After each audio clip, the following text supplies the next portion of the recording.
Hi, this is Mrs. Garrett, and we're learning how to use your textbook, specifically the World Geography textbook, which looks like this. And the first thing we're going to talk about is the table of contents. It says contents at the top. You can also call it the TOC. Now, the one weird thing about this table of contents is instead of using unit, like Unit 1 or Unit 2, or say Unit 3, Unit 4, they call them modules, probably because they're trying to line them up with the online activities that go along with the textbook. Each of the units is actually broken down. You can see here it's got like a lesson 1, lesson 2, lesson 3, and so forth. It's got a brief summary of what each one of those is about, the main topic, and then it's got the page numbers over here. So it's a really good idea, instead of like thumbing through your book like this, to use the table of contents to find out which unit it's in. So like if you know that we are doing, say, something about India, that would be module or unit 26. I'm on this page right here. And let's say we're learning about religion, specifically Hinduism. You can see I don't want to go through all these pages in the book. I don't want to go through all these pages in the unit. I just want to go through Hinduism. And that would be page 846. I don't need to go to 862, just 846. And I can go right to 846, and that will get me stuff on Hinduism. And that's going to shorten the amount of time it takes me to find things and lessen my frustration. Because let me tell you, if I have to keep going through my book like this, that gets frustrating really quick, and I may never find what I need, because this is a pretty big book. Then you can see here, page 846 did have stuff on Hinduism. Much better than reading 30 pages or sifting through an entire book. So that's how you use your table of contents. Let me know if you have any questions about how to use that.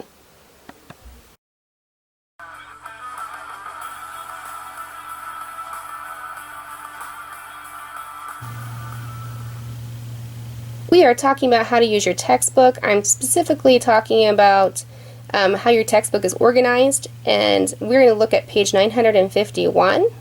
What I'm getting ready to talk about will be something that can be applied not just to my textbook but other textbooks. Just want you to know how your book is broke down. So your book is actually broke down into units, and those are called modules in this book. And then they are further broke down into chapters and then sections. One thing you need to know is whenever you get ready to find information in your textbook, instead of flipping through this way, you could use your index to narrow it down. Or if you already kind of know the area we're in, like if you know that we're going to be like between page 951 and maybe 954, then what you can do is you can use the colorful words to help narrow your search down. So you can see here we have headings that are in red. This one says physical features, and then you have subheadings, and it's like a blue purple color that says physical features of Japan.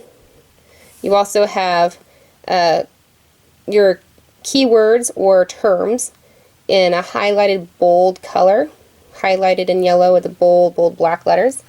And so you'll have those pop out at you as well. So you could really narrow your search down by just being smart about previewing your book. So if you know we're going to be on those pages, it wouldn't hurt you just to briefly go through and look at the colorful words, the headings, the subheadings, the terms, and then take a look at your questions. And that might help you kind of narrow down where you need to be.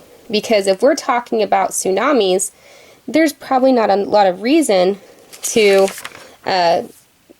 look through your whole, 4 or 5 pages that are here. It'd probably be just a smart thing to preview it and be like, oh, well here, it's about tsunamis right here. And it must be some type of natural disaster. And then kind of just read through this area and this area. Now, of course, it'd probably be a good idea to read the whole section, but I know that sometimes time is limited, and I know that sometimes I have struggling readers that need to just learn how to use their resources wisely. So previewing your information before you start is a really smart way to maximize the amount that you learn. Helps you with comprehension when you read, and it will hopefully save you time. It would also be a really good idea for you to take a moment and just flip through your book. And I mean, that's okay if you want to do one of these at this moment. And especially concentrating on the back of your book and just see what's available to you. So take a moment and just kind of flip through your book, see what's available to you, because I'm not going to talk about every single thing that's in your textbook, but there are some different things back here that can help you. So you might go through and you might check out like the writing workshop, for instance, and flip through your book and just see what kind of features your book has, and then we'll also talk about some of the other features in just a moment.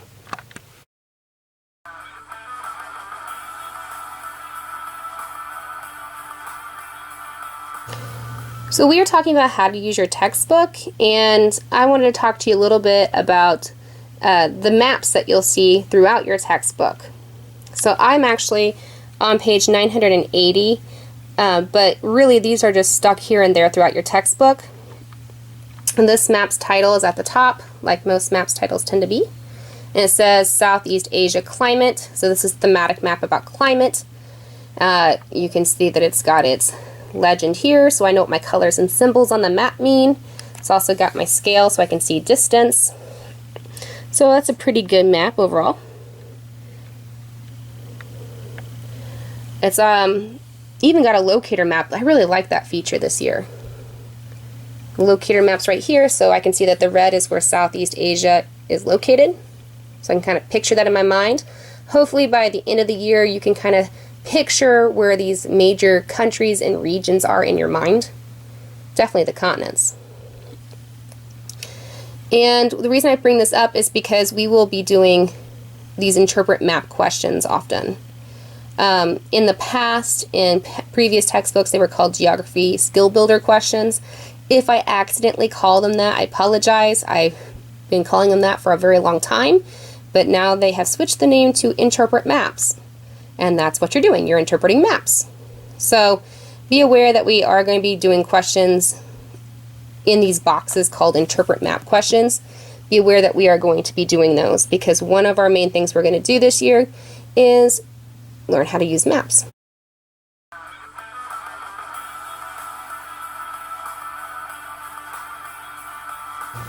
Alright, so we are talking about how to effectively use our textbooks so that we don't have to do one of these numbers to find what we want to find. We want to find it quick and we want it to be easy, not anything that's going to lead us to frustration. So one thing that I think you'll be using quite a bit is the World Atlas. A World Atlas is a collection of maps, and you can find them in a lot of social studies textbooks, and you can just buy a World Atlas by itself, where it's just a collection of maps. You don't have any other social studies stuff with it, it's just a book of maps. And our World Atlas is in the back of our textbook. Now in other textbooks it might be in the front, but this one's in the back. You have to go to the back to where the page numbers start with R, so I'm on R1. R means reference. This is the reference section of your textbook. And it has a little table of contents here for the back of the book, the reference section. And you can see that it's got an atlas that starts on R2, and then it's got a regional atlas and data files that start on R22, and that is what we are going to be taking a look at. And you can see as we start our World Atlas that it starts with the United States. The titles for these maps are at the top. This is a United States physical map. Physical maps are great for showing things made by nature, like mountain ranges, oceans, seas, rivers. Flipping the page, after each physical map comes a political map. So as the title states here, we are on the United States political map, and this is on page R4, R5. And a political map is awesome for showing things made by man, This political map is very easy for us to see the borders of each state.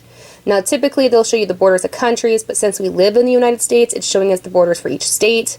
Each state is a different color. So you can really see the shape of New Mexico compared to the shape of Texas. You can tell where Nevada starts and where California begins. Okay. They also give you the major cities typically. A lot of times it gives you capital cities, and there is a legend here. And what's also nice about this World Atlas, if it gives you a locator map. And so on these maps, there's a locator map or a small little map where it has highlighted in red where they're talking about. So the United States is this red part here. And it also reminds you on this that it would include, say, Alaska and Hawaii as well. I believe that the rest of the maps will actually concentrate more so on countries versus states. Alright, so in your World Atlas, it just is going to be mainly going to be physical map than political map. So here's a physical world map of the world. Here is a political world map. We'll use this a lot. This is on page R8. They do have these zoomed in areas here, and that way you can see things that are squished closer together. So this is of mostly Central America and the top part of South America. Got the islands of the Caribbean here. Over here you have the zoomed in area of Europe, because these European countries are pretty small. They are matched up by number too. So for instance, if you look over here, you can see that the country like the Czech Republic is number 1 here, and that'll make it easier for you to read over there and up here, of course. So you can kind of match those up. It also has a legend at the top corner telling you that the stars mean national capital and the dots mean other city. Do keep in mind that the capitals and the cities are where the stars and the dots are, not where the letters are. And then you also have a scale right there to show you how far apart these places are. And we'll use miles since we live in the US. If you lived in like Europe, you would use kilometers. Okay, going on. It does break down your North America. Again, you got your physical map here of North America, your political map here of North America. You got your physical map of South America, and then on R13, you got your political map of South America. Each one of these is a different country. So you have Argentina, that's one country. You have Brazil, that's a different country. Again, they are different colors, so you can really see those borders, versus the physical map where all the colors are really blended and it's very difficult to see which country is which. Not impossible, but more difficult. And that's because this one's doing land elevation, so you can see like where the mountains are, where the tall parts are. This one's showing you like rivers and such. This one's showing you major cities and countries. So you're seeing the borders here. And again, you have your legends on each page to help you understand what they are. So if you don't know what the colors and symbols mean, do look at the legend. You also have the locator map down here to show you that South America is this red place right here. Also keep in mind, if we look at this, the country names are all in capitalized bold letters, whereas your cities and your capitals start with a capitalized letter, but then have little letters that follow it. So Buenos Aires is the city, in fact the capital city, and Argentina is the country name. So do keep that in mind, because that will be important. You don't want to miss things just because you don't know the difference between a city and a country. Alright, and again, it's just physical map, political map. So this is the physical map of Europe, this is the political map of Europe, and so on and so forth. So that is your World Atlas. If we keep flipping here, we will eventually get to the regional atlases as well. and they will end up showing us more detailed information about each section. So here we are. At the top it says Regional Atlas. It actually even says Regional Atlas at the bottom too. So we're on R22, it says Regional Atlas. And this is going to give us just some extra information about the area we're talking about. So we already had a physical map over North and South America, but they're now going to give you more information about North and South America. Like they talk about like the longest river, they talk about the driest place, they talk about like the size. So you can see the United States, which would be here, if you placed it in the northern part of South America, kind of what the size would look like. So they're just giving additional information. Like you've already had a political map over North America and South America. But again, they're just adding extra information. Like this one's on population, and this one's on climate. Okay?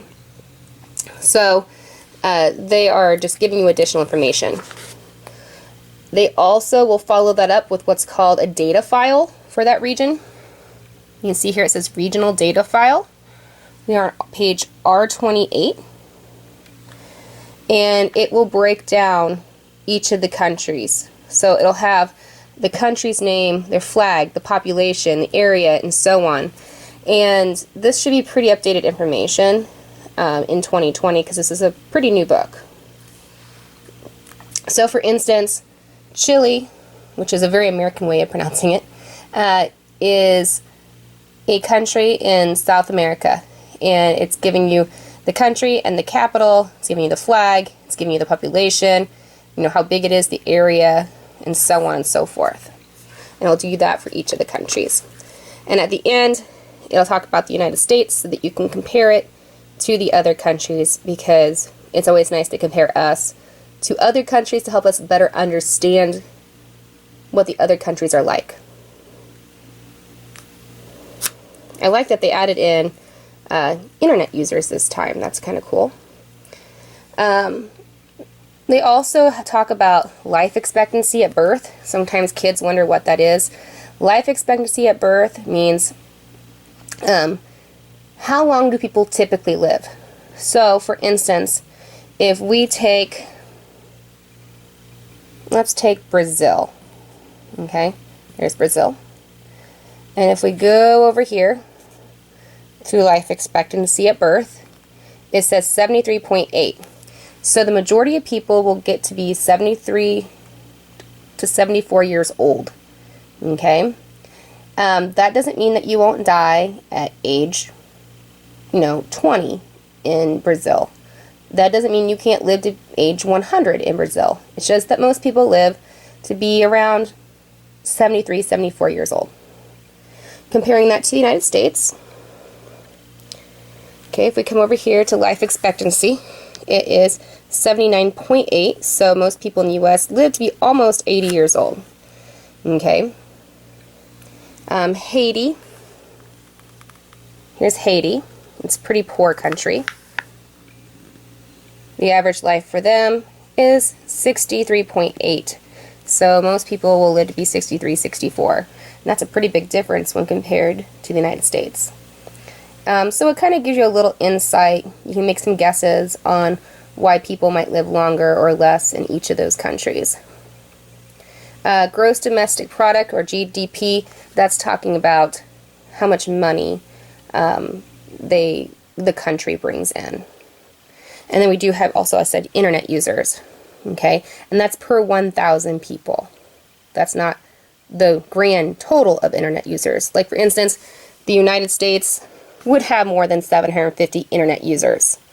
Okay, we have more internet users than that in Macon. This is per 1,000 people. Alright, so that's the regional data files that you'll see. So there'll be one of these for like Africa, there'll be one of these for each area, Australia, each area, each continent pretty much, each region will have your regional atlas and your data files.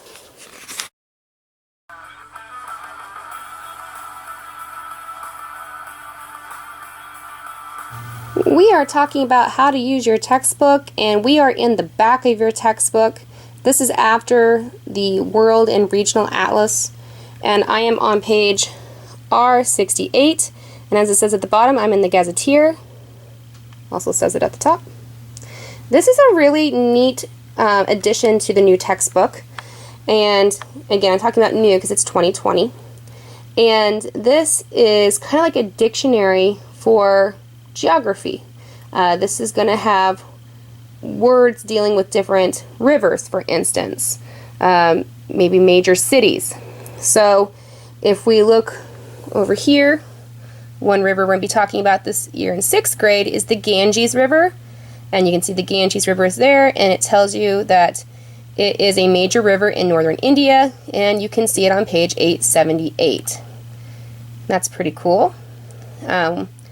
We'll also be talking about about Gaza, and there it gives you the latitude and longitude lines, so the absolute location of this area, where I can find it on the map. And it says it's a city in southwestern Israel on the Mediterranean Sea, and it even tells me if I go to page 711, I can find a picture of Gaza. Gaza. Let's go and see if we can find a picture of Gaza on 711. Again, we are trying to make it easier for us to find information. That's the whole idea of learning how to use our textbook.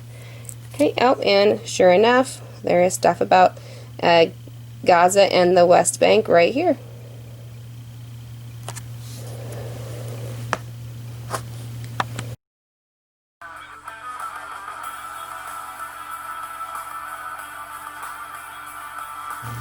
One thing that we're going to be using a lot of is the glossary, and there is an English and a Spanish glossary that kind of go hand in hand in this textbook, and they are on page R86. That's where they start, so in the back of the book. And it starts off by giving you tips on how to pronounce words, so that might be kind of handy for those of you that struggle with pronunciation. If you also struggle, it might be a good idea to just type it into the phone or to your computer and just listen to it.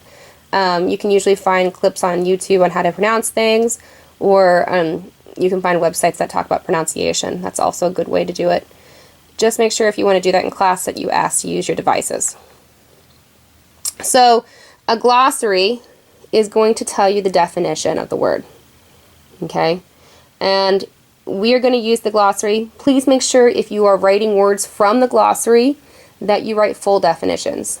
And we are going to have assignments where you have to go to the glossary in the back of the book and write full definitions. And I don't want you to write just the first sentence or the first 4 words or whatever you deem to be most important. I want the full thing.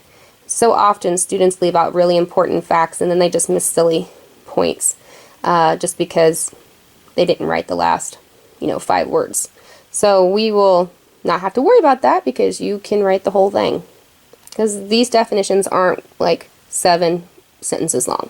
You can do that. And of course, the glossary is in ABC order.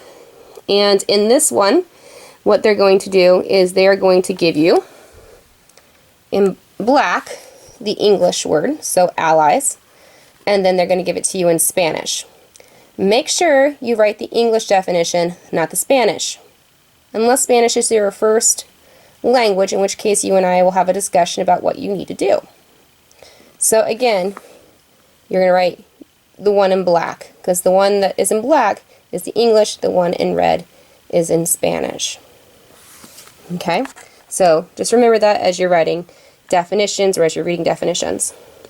One thing I really like about this glossary is it does give you page numbers. Glossaries don't have to give you any page numbers.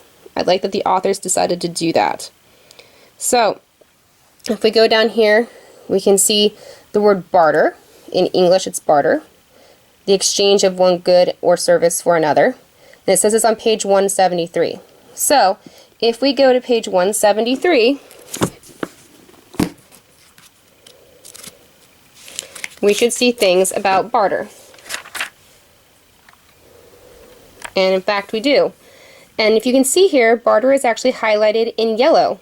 That means throughout your book, your key words that are in the glossary are highlighted in yellow. And they're also really bold. So those should stick out to you as important words that you should pay attention to. Again, though, if you had the right definitions, I want you to go to the back of your book to your glossary and write the English definition versus writing it from the paragraphs. Because again, so often kids will chop off things that don't need to be chopped off.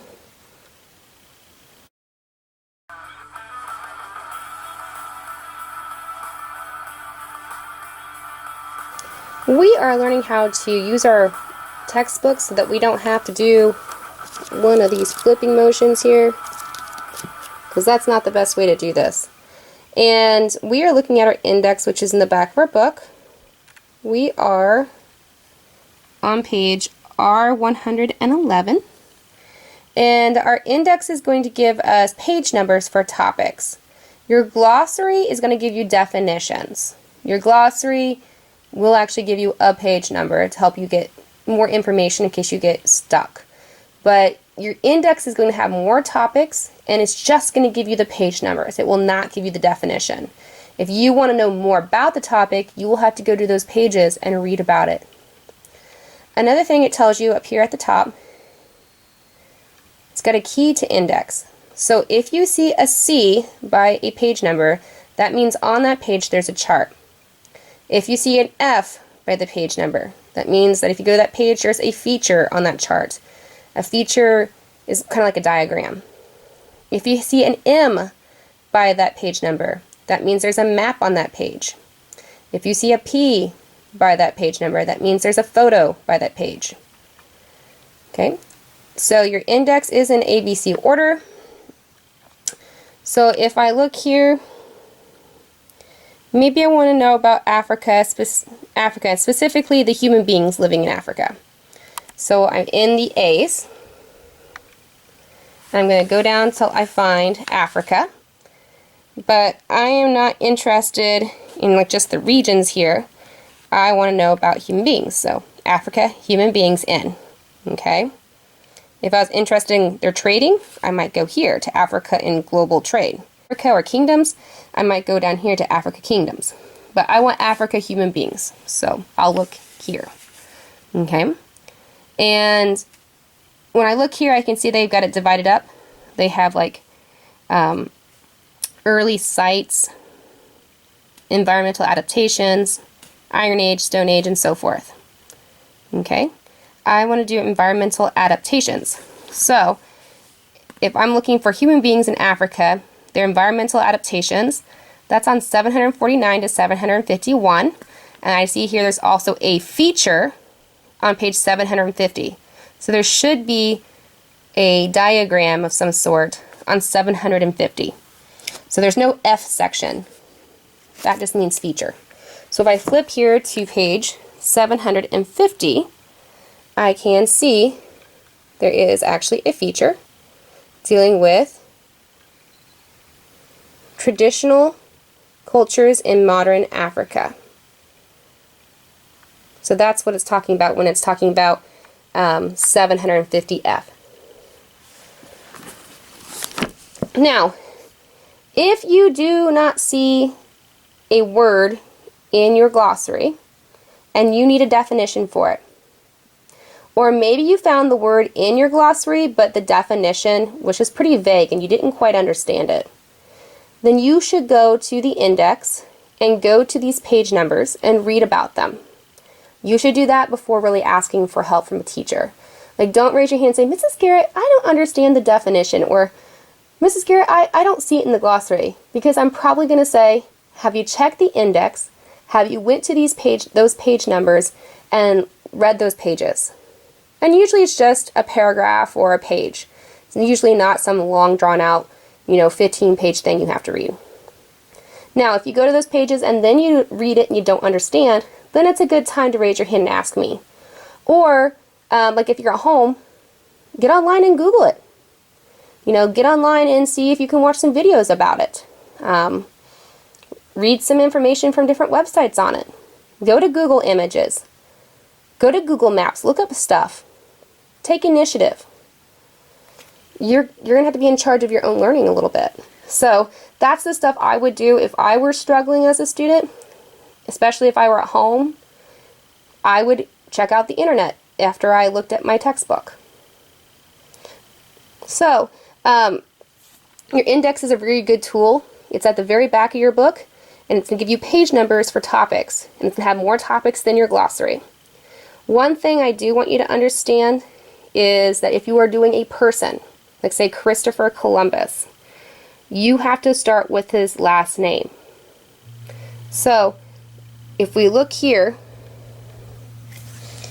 I've got Christopher Columbus, but I had to look up Columbus, not Christopher. Just like whenever you guys are doing roll or attendance in school, we call you by your last name. So your first name might be Amy, but you may be called very last because your last name might start with a Z. So just like that, we have to start with their last name. Okay? So keep that in mind. Okay, please let me know if you have any questions about how to use the index. It is something that we use quite a bit. Probably the World Atlas, the glossary, and the index are what we use the very most in this classroom when it comes to our textbook. Especially since I don't really just follow the textbook, I skip around. I might be using things from page 200 to 210, and then I might also be using things from page 505 to 516. So I do jump around, so do be aware that it is a good idea to know how to use this textbook. And we also do a lot with maps, so it is a good idea to understand where these maps are and how to use them as well.